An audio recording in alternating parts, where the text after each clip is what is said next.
Buenos días a todos y a todas, a los que estáis aquí, también a los que siguen esta jornada por streaming.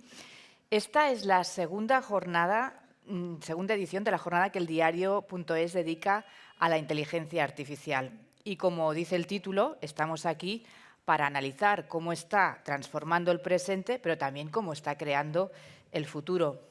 Es una reflexión, yo creo que estaremos de acuerdo todos los que estamos aquí y los que nos siguen por streaming, que es muy pertinente en una semana como esta, ¿no? En la que hemos vivido un gran apagón y que nos ha dado para pensar sobre las virtudes y también los déficits de la tecnología en todo lo que ha avanzado, que es muchísimo y lo veremos a lo largo de esta jornada, pero también, claro, sobre su fragilidad.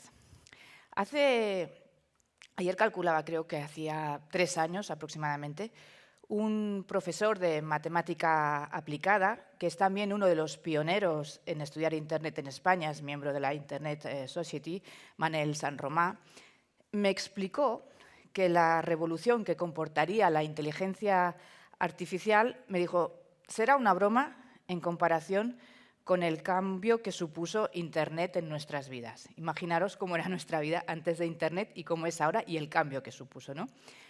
Debo confesaros que en ese momento a mí me pareció, en fin, que igual le podía el entusiasmo.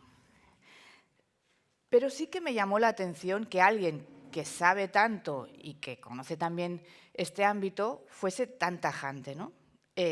Porque él sabía de lo que hablaba y yo no.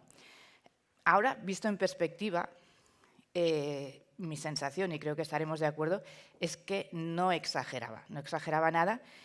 Y además que creo que aún no somos conscientes de cómo ya está cambiando nuestra vida, porque probablemente con la inteligencia artificial estamos ante la tecnología más poderosa que ha creado la humanidad. Y ahí sí que preparando un poco, documentándome para esta jornada, creo que ni Manel exageraba, ni creo que yo con esta reflexión. La inteligencia artificial la hemos creado nosotros. Y lo subrayo porque a veces hablamos de la IA como si hubiese surgido de la nada, como si no fuese fruto del talento humano. Somos nosotros, ¿no? Y como tal, está en nuestras manos hacer un buen uso de ello y ser conscientes también de las grandes ventajas que implica y también, porque lo tiene, sus riesgos. Y todo eso depende de nosotros.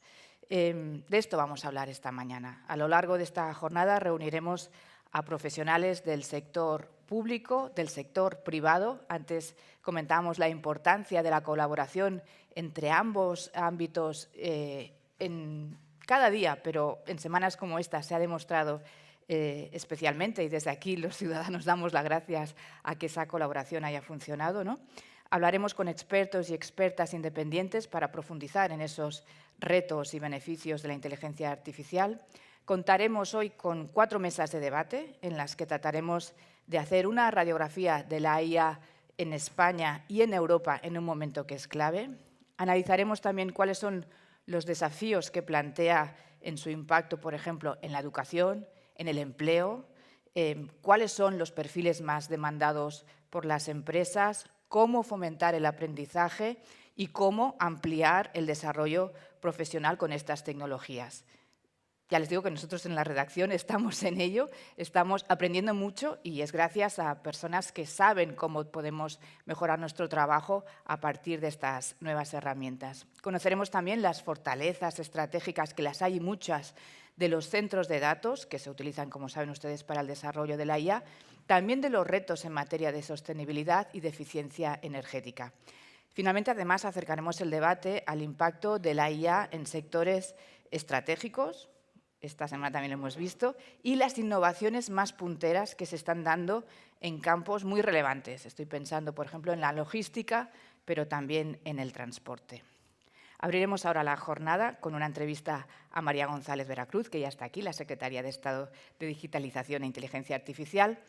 Debo decirles que estaba previsto que la clausura fuese con el ministro Óscar López, el responsable de la transformación digital y de la función pública, pero por cuestiones de agenda de última hora se ha convocado un Consejo de Ministros extraordinario para analizar, entre otras cuestiones, las consecuencias y los retos que ha supuesto este apagón de esta semana y, por lo tanto, no podrá acompañarnos.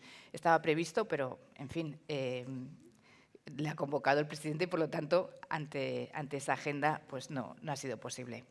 Quiero dar también las gracias a los patrocinadores. Son Amazon Web Service, Iberdrola, Orange Empresas, Samsung, Securitas Direct, Telefónica y la Universidad Europea por patrocinar este evento, también a Cloud District por su colaboración y, evidentemente, al Colegio de Arquitectos por acogernos en este espacio magnífico. Ahora sí, pido que suba, que me acompañe aquí al escenario María González Veracruz, que, como digo, es secretaria de Estado de Digitalización e Inteligencia Artificial. Gracias.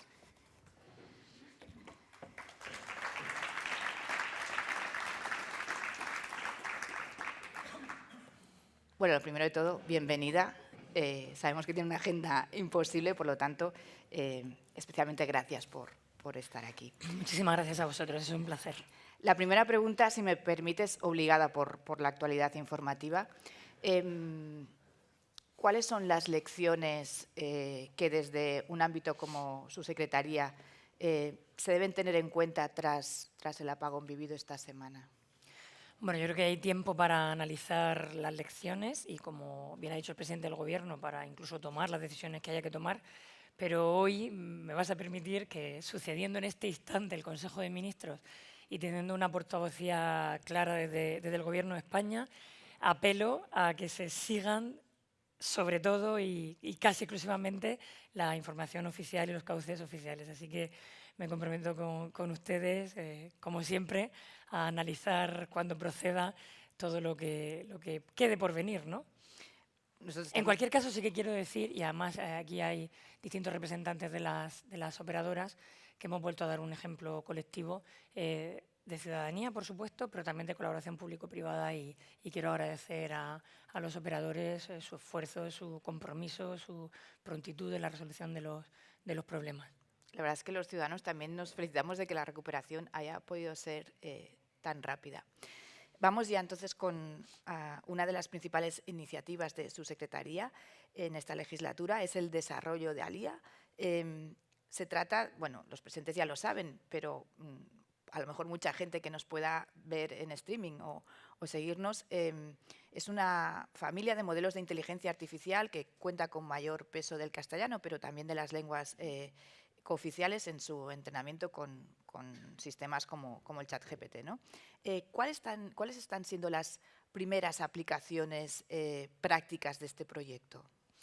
Bueno, España, pese a lo que pueda parecer, si solo escuchamos el ruido, digamos, ha hecho un gran esfuerzo desde 2020 y eso está dando sus frutos y eso es una capacidad, una potencialidad como país que tenemos ahí. Un gran ejemplo es por el que me preguntas. Hoy tenemos una familia de modelos pública, abierta, transparente. Cada uno de estos atributos tiene una gran valía que, más allá de la aplicación directa sobre la que ahora te respondo, supone un atributo de soberanía, de posibilidades de país que se imaginaron hace más de un año y que hoy son una realidad. Y destaco esto porque el ejercicio de innovación pública que estamos haciendo desde el Gobierno de España, me parece que hay que resaltarlo, y porque cuando en los marcos internacionales, como puede ser el Mobile World Congress, hablas con el resto de países, por ejemplo, de la Unión Europea, ahora otros países de la Unión Europea están siguiendo los pasos que España ya ha dado. En todo esto que transitamos siempre hay una parte de qué será, ¿no? Finalmente. Pero lo que sí que tenemos claro desde el Gobierno es que había que dar los pasos, había que invertir toda la cantidad de miles de millones de euros que hemos invertido en digitalización, conectividad e inteligencia artificial, y uno de los grandes digamos, avances ha sido la presentación de los modelos ALIA. La familia de modelos ALIA está viva, está creciendo, va a ser además enriquecida y mejorada por la comunidad abierta de inteligencia artificial, que es una comunidad colaborativa, pero sobre todo creo que lo que le aporta al país es capacidades, know-how, conocimiento, cantera, y eso me parece fundamental cuando estamos, digamos, democratizando la inteligencia artificial hacia el tejido productivo, implementándola en la administración pública, pero generando además talento, que es fundamental para toda esta revolución que supone la inteligencia artificial. Y voy a la pregunta, perdóname, he hecho de política en esta primera respuesta. El modelo ALIA, los dos que ya están publicados, el 7B instruido y el 40B, ya se está desarrollando en distintos casos de uso.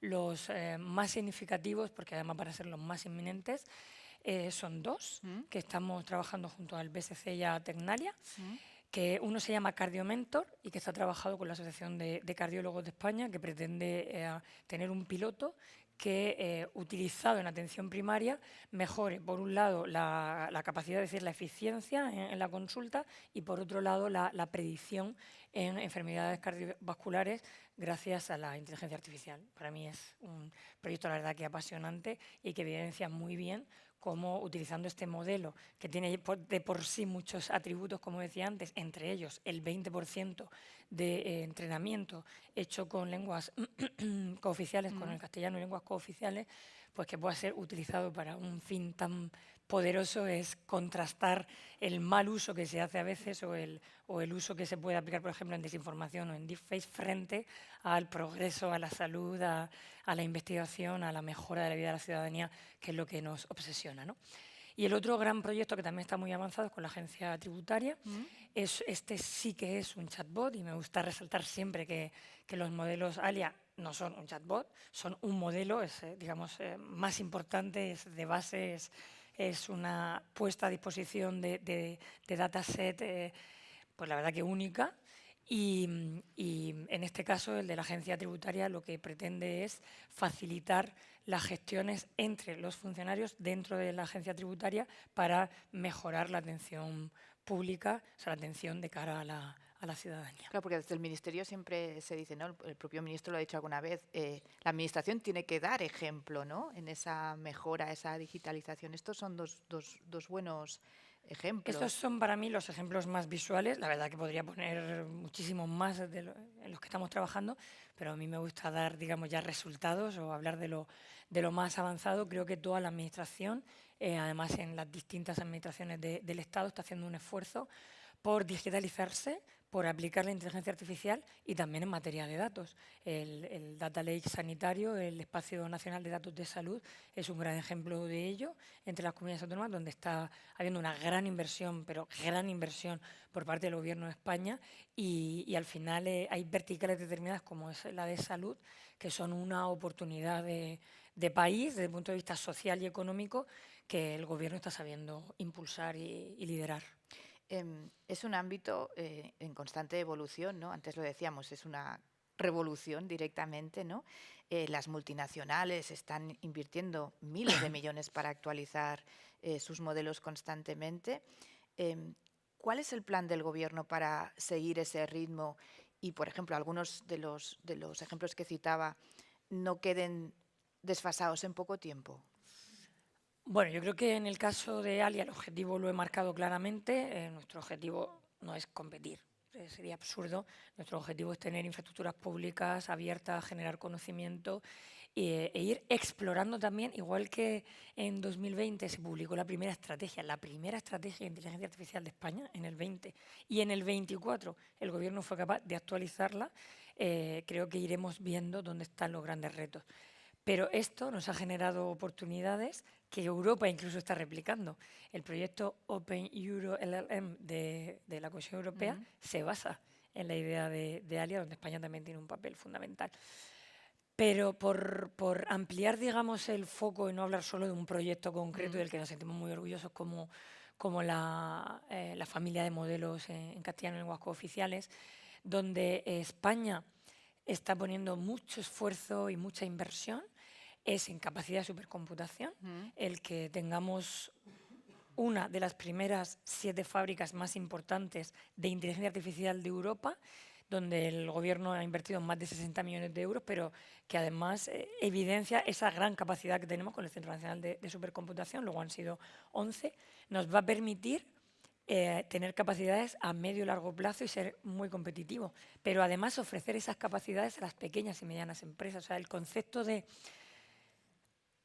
fomentar e invertir en capacidades, pero democratizarlas hacia todo el territorio, hacia toda la economía, en un país en el que un amplísimo porcentaje de empresas son pequeñas y medianas, ¿no? Yo creo que se vislumbra en todas nuestras políticas, pues desde el kit digital hasta la IA Factory, ¿no?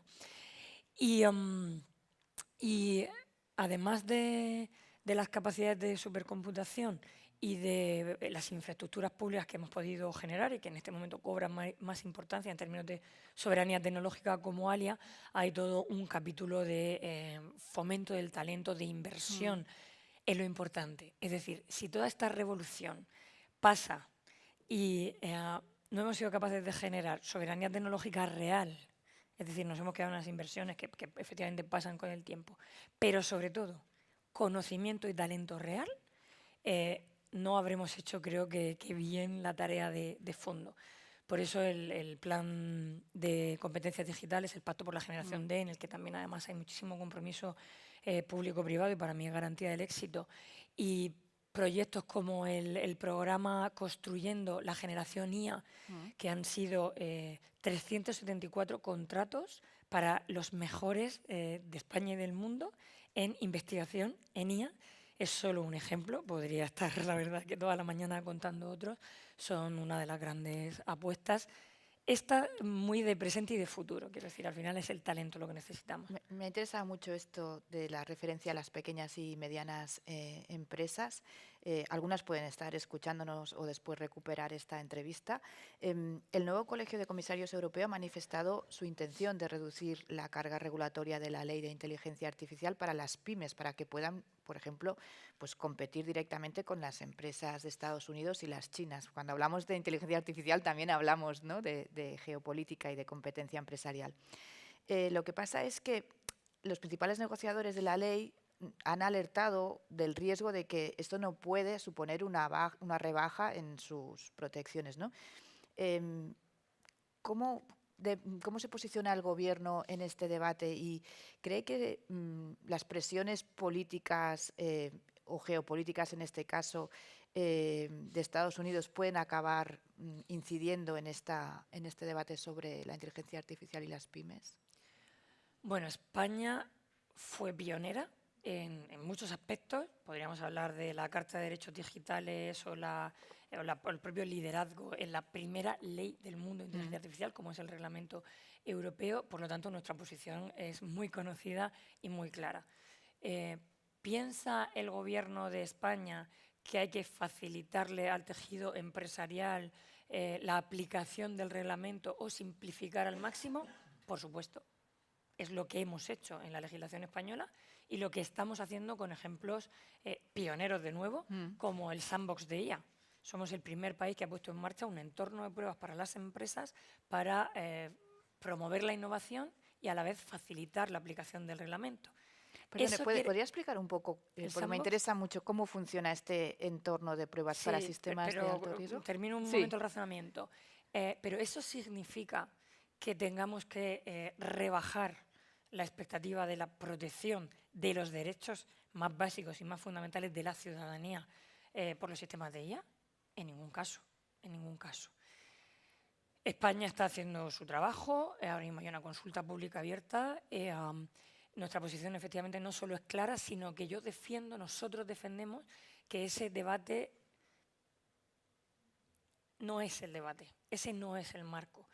Estamos convencidos de que en un tiempo el que Europa haya empezado un camino que el mundo tendrá que transitar, porque en la inteligencia artificial, en la gobernanza de las redes, no podemos empezar en la Edad Media, tenemos que empezar en la democracia del siglo XXI, nos va a generar a Europa, a España, siendo tan pioneros, una diferencia competitiva al respecto. Y yo llamo a profundizar en lo que estamos hablando y me vale contarte el entorno de pruebas, el sandbox de IA para ello.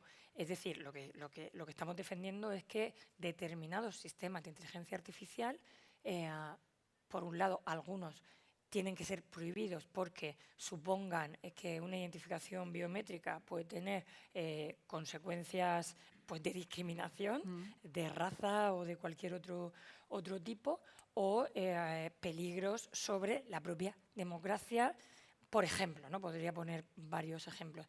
Eso está muy pensado, muy trabajado. Desde luego es complejo, como es complejo el cambio de era, ¿no? que definías al principio, que estamos viendo con la inteligencia artificial, pero es un camino que España y que Europa tiene que seguir liderando. Por cierto, alineado, por ejemplo, con la ONU. España es cofacilitador en el panel internacional de la ONU para responder, porque la respuesta tiene que ser global, a estos retos en materia de derechos, ¿no? de la ciudadanía frente a la irrupción de la inteligencia artificial. ¿Eso es incompatible con la innovación? En ningún caso. Al revés, el propio reglamento propone los entornos de pruebas y los sandbox. Bruselas no los ha puesto en marcha todavía, pero España sí.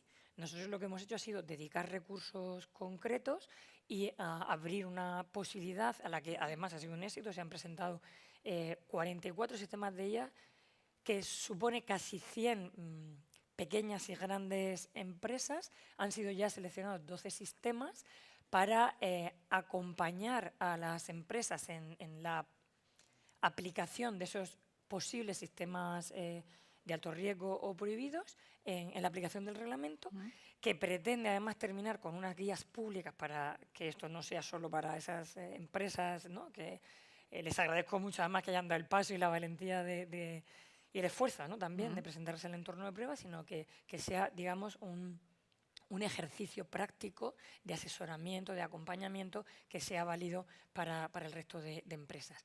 Pero el sandbox, además, también recoge una parte de fomento de la innovación y fomento de la aplicación de la IA. Un gobierno como España, que ha sabido compatibilizar desde el primer día la Carta de Derechos Digitales, el Observatorio de Derechos Digitales, que también es el primero del mundo puesto en marcha por Red.es, con una inversión, una estrategia, una consolidación de la capacidad de supercomputación, un modelo público de inteligencia artificial, una inversión sin precedentes en talento, cambios en el sistema educativo como las nuevas asignaturas de formación profesional o las nuevas especialidades, digamos. Creo que es indiscutible que es posible y que somos la tercera vía necesaria al respecto. Una de las cosas pioneras y que está haciendo España, y todos coinciden en que muy bien, es la Agencia Española de Supervisión de la Inteligencia Artificial. ¿Tendremos ya pronto resoluciones? Un poco ¿en qué punto están sus trabajos? Bueno, pues la Agencia Española de Supervisión de Inteligencia Artificial, que efectivamente es una referencia en Europa, a veces lo digo tanto que me parece que lo quemo, ¿no? O sea, que ya es como manido, pero es que es real. Nos pasa cuando las directoras generales van a cualquier foro de la comisión, y nos pasó el otro día en el kick-off del sandbox de ella, la persona que vino de la comisión, sus 4 primeras diapositivas me contaban que era España es pionera, España, o sea, la comisión sobre nosotros, ¿no? Y en la Agencia Española también ha sido así. La verdad que ha sido una aventura ponerla en marcha de forma tan rápida. Seguimos en el proceso de ampliación de personal y a la vez diseñando todos los procesos de adaptación y de cumplimiento. Eso tiene que ver con la Ley del Buen Uso de la Inteligencia Artificial, que ha ido ya a Consejo de Ministros en la primera vuelta, que define quiénes van a ser las autoridades que van a vigilar estos sistemas de inteligencia artificial. Pero a mí me gustaría aprovechar que me hacen la pregunta para hablar quizás de la parte menos conocida de la Agencia de Supervisión. No solo va a cumplir el reglamento, que es la parte quizás menos sexy, ¿no? Y más conocida, sino que también va a tener una parte de pedagogía, de sensibilización, de think tank también muy importante en este momento. Creo que lo que también tenemos desde el Gobierno que ofrecerle a la ciudadanía, y si miramos los datos del CIS más recientes, es evidente, son certezas, tranquilidad y incluso, como hace el INCIBE, ¿no? En términos de ciberseguridad, referencias de información pues, ¿no? real, confiable, para hacia dónde hay que ir, ¿no? Y eso también lo está trabajando la Agencia Española. Con respecto a cuándo hay resoluciones, la verdad que estamos al día en todos los plazos que marca la Comisión Europea y, bueno, pues los que marca el reglamento. Este verano entran en marcha los temas prohibidos, el año siguiente el resto, y bueno, si no hay cambios desde Bruselas, vamos cumpliendo muy adecuadamente y con orgullo. Vamos con la última, porque tenemos el tiempo tasado y sabemos que además su tiempo también lo es. Antes ha citado la computación y parece que la tecnología emergente en paralelo, ya después de la inteligencia artificial, podría ser la computación cuántica. En España se acaba de presentar el primer ordenador cuántico con una tecnología que es 100% europea, ¿no? Y además que está accesible a través de la red española de supercomputación. Más allá de este valor simbólico, que es evidente que lo tiene, ¿qué aplicaciones concretas podrá tener o veremos en los próximos años gracias a esta infraestructura? Y no sé si hay sectores que podrán ser los que más se beneficien o los primeros en beneficiarse. Bueno, tengo muy poco tiempo para poder explicar con Ya. un poquito de profundidad lo de la cuántica. Primero, estamos muy felices por haber lanzado la primera Estrategia Nacional de Tecnologías Cuánticas junto al Ministerio de Ciencia. Supone un compromiso de inversión de 800 millones de euros y una capacidad de movilización de 1.500 millones de euros. Para esto es fundamental una de las herramientas que no hemos hablado esta mañana, pero que creo que merece la pena ser resaltada, como es la Sociedad Española para la Transformación Tecnológica, que es una empresa pública nueva también, con herramientas que no existían en este país, con potestades, digamos, que hacen posible una necesidad que había en España, que es la capacidad de inversión para escalar las empresas, como hemos podido hacer con una empresa tan puntera como Multiverse, que está relacionada con la inteligencia artificial y es de inspiración cuántica. Y bueno, merecía la pena resaltarla, aunque sea como un apunte. Las tecnologías cuánticas son muy emergentes, evidentemente están en una fase científica, pero precisamente por eso era tan importante para el Gobierno plantear una estrategia que sobre todo nos ayude a cerrar ese gap por el mercado y que nos posicione para lo que venga, ¿no? Entonces, en computación cuántica estamos muy bien posicionados y mencionabas el primer ordenador con tecnología 100% europea que está en el Centro Nacional de Supercomputación, y vamos a seguir apostando por la computación, no solo en el Centro Nacional, sino en la red y además apoyando el proyecto de Euskadi. Tenemos capacidades en comunicaciones cuánticas muy importantes y por eso ya está en marcha el Real Decreto de Comunicaciones Cuánticas con 10 millones de euros a los centros más importantes en España. Y tenemos también capacidades en sensología y metrología, que es, no es que tengamos capacidades, es digamos donde tenemos con mucha esperanza de presente y futuro. ¿En qué se traduce? Se traduce en salud, se traduce en todo el ámbito científico aplicado a la salud, en emergencias, la capacidad que podemos tener incluso de predecir, por ejemplo, un terremoto, y por supuesto en términos de seguridad y de defensa. Ya tenemos programas junto con Defensa en comunicaciones cuánticas, en el mundo satelital potentes, pero creemos que con esta estrategia, con el ejercicio conjunto que hemos hecho de todo el Gobierno, porque lideramos ciencia y transformación digital, pero hemos trabajado con defensa, con industria, con educación, y remarco educación porque también hay una parte muy importante de talento. Podemos invertir lo que queramos, que si no invertimos en tener el conocimiento y el talento, será una inversión que no tendrá la repercusión temporal que necesitamos. Pero bueno, efectivamente tenemos la tranquilidad de que estamos apostando con inversiones, con las decisiones, y que eso va a tener una repercusión muy relevante en nuestro país y en Europa, muy alineados, por supuesto, con la línea, con lo que marca la Comisión Europea. Y esto que he dicho para la Estrategia Nacional de Tecnologías Cuánticas es aplicable para la inteligencia artificial y en general para las tecnologías disruptivas. Creo que podemos tener el orgullo, la tranquilidad si cabe, porque no sé si tranquilidad es la palabra, porque no paramos de trabajar y además, digamos, ejecutando y produciendo mucho, pero entendedme lo que quiero decir. Creo que podemos tener el orgullo y la tranquilidad de que estamos invirtiendo, de que estamos en aquellos ámbitos en los que hay que estar, y que todos esos resultados, que algunos ya son palpables, pero creo que esos resultados van a ir apareciendo en el plazo que este tipo de tecnologías necesitan, en los ámbitos además más importantes. Cada vez que visito veo alguno de los proyectos que estamos financiando, que se cuenta a millones, en términos de millones, con Red.es o con el CSIC, me doy cuenta de que toda la filosofía de España de tecnología for good es una realidad y está ya dando pues esos grandes resultados que hacen que cuando antes tardábamos 15 años en predecir una estructura macromolecular para solucionar enfermedades como el cáncer, pues hoy se tardan 5 meses gracias a la aplicación de la inteligencia artificial, pero por supuesto también a una gran colaboración público-privada y a una tremenda e histórica inversión que el Gobierno está haciendo en tecnología. Esta vez sí estamos en la ola de la revolución digital. Está viendo esa revolución y participando de esa revolución en directo, y eso es, en fin, es un privilegio también, ¿no? Es apasionante realmente. Le agradezco mucho. Y solo lo puedo hacer porque tengo un gran equipo, la verdad, detrás. No solo el propio, digamos, el de la Secretaría de Estado de Digitalización e Inteligencia Artificial, porque evidentemente sin un gran equipo es imposible hacer esto, sin Red.es, sin la Agencia Española de Supervisión de Inteligencia Artificial, pero sobre todo por la Comisión de un Gobierno. Esto no es casualidad.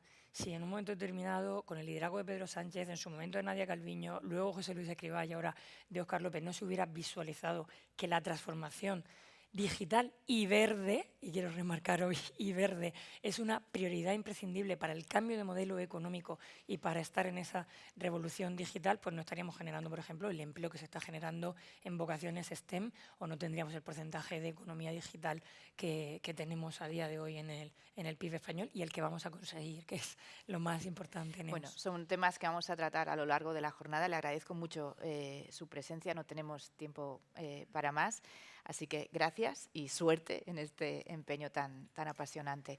El agradecimiento es mío, Neus, y solo decir por favor al diario.es que mi máximo agradecimiento es que por favor sigáis haciendo este tipo de periodismo en general, pero de jornadas en particular que nos permiten parar, profundizar y poder hablarle a la ciudadanía de las cosas importantes que están sucediendo a su alrededor y que es fundamental que conozcan para que exploremos y explotemos en su máxima dimensión. Así que máximo agradecimiento y toda disposición. También es trabajo en equipo. Empezamos ya con la primera mesa que profundizará, como decíamos, en alguno de esos aspectos. La hemos titulado La inteligencia artificial en España, el cambio hacia el liderazgo tecnológico. Muchas gracias.